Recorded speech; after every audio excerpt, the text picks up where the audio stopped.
嗨，朋友们，最近过得怎么樣？有沒有覺得工作很辛苦，但是得到的卻很少？在中國民間流傳了一個非常有名的老故事，這個故事就是專門講給那些覺得生活不公平或者感到迷茫的人聽的。今天我來講給你聽，故事的名字叫范丹問佛。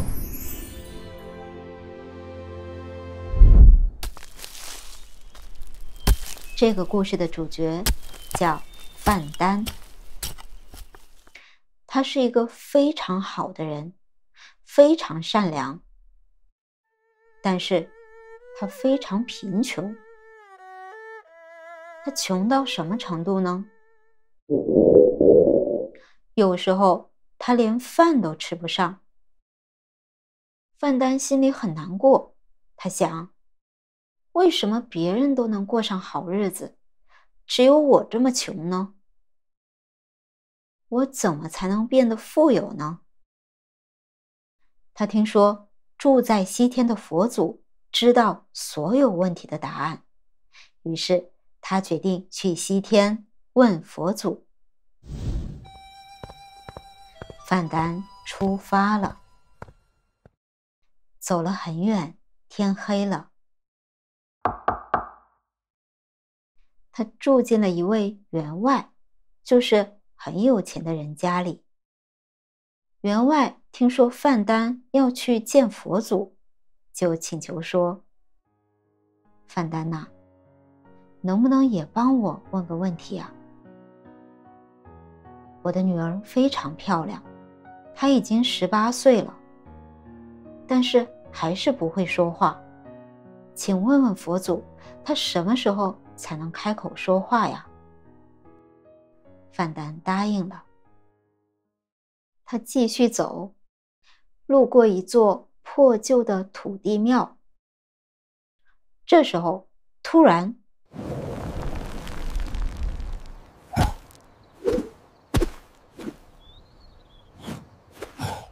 從地下冒出來一個土地公。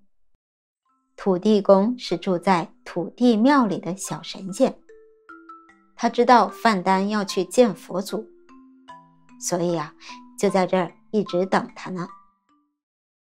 土地公說：范丹吶，你幫我問問佛祖，我在這裡修煉了500年，為什麼還不能到天上當大官呢？范丹也答應了。又走了很久，他遇到了一條寬寬的大河，但是沒有船。這時候，水裡浮上來一隻巨大的烏龜。大烏龜說：我可以馱你過河，但是你得幫我問問佛祖，我辛苦修煉了1000年，為什麼還不能變成龍飛走呢？為什麼到現在還是隻烏龜呢？范丹心想，這都是順便的事兒，於是也答應了。范丹歷盡千辛萬苦，終於見到了佛祖。他剛想開口，佛祖就說話了。佛祖說：范丹，你這一趟很辛苦，你可以提問，但是我有一個規矩，每個人只能問3個問題。范丹一下子愣住了，他心裡想，我有4個問題啊。大烏龜想變龍，土地公想上天，員外的女兒想說話，還有我自己想問問什麼時候能發財呢？可是機會只有3次。范丹想了很久，大烏龜等了1000年，太不容易了。土地公等了500年，也好可憐。员外的女兒不會說話，多痛苦啊！至於我自己嘛，雖然窮，但年輕力壯，還能幹活養活自己。算了，我還是幫別人問吧。於是范丹問了別人的3個問題，放棄了自己的問題。佛祖告訴了他答案，范丹記在心裡，高高興興地回去了。他先走到河邊，告訴大烏龜，佛祖說了，你變不成龍，是因為你的殼裡有24顆夜明珠，你捨不得扔掉它們，身體太重了，所以飛不起来。大烏龜聽了，恍然大悟。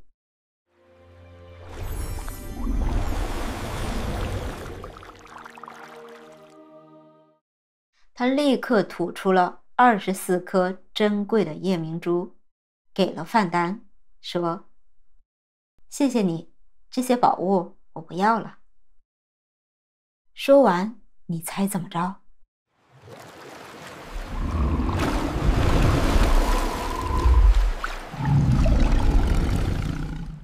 大烏龜變成了一條龍，飛上了天。范丹又來到土地廟，告訴土地公，佛祖說了，你升不了天，是因為你太貪財了。你的神像下面有一堆金子，你心裡總想着錢，怎麼能當神仙呢？土地公聽了很慚愧，他把地下的金子挖出來送給了范丹，說：那這些錢給你吧，我不要了。說完，土地公的腳底突然出現了一朵雲，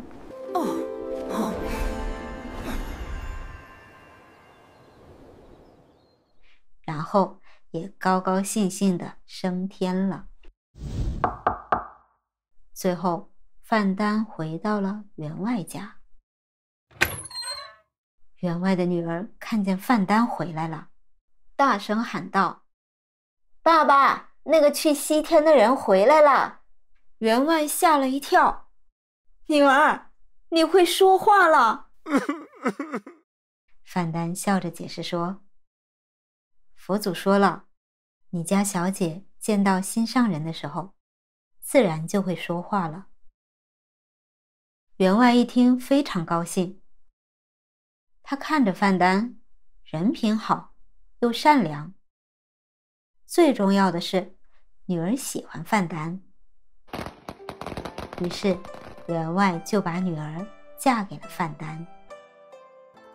這個故事啊，哪怕過去了幾百年，中國人還是特別喜歡，因為它完美地解釋了一個很有意思的中文詞，叫捨得。其實范丹並沒有得到佛祖關於發財的答案，他突然明白，擁有健康的身體、善良的內心，這本身就是一種巨大的財富。希望咱們都能擁有這份內心的富足。好了，咱們下個故事見，拜拜。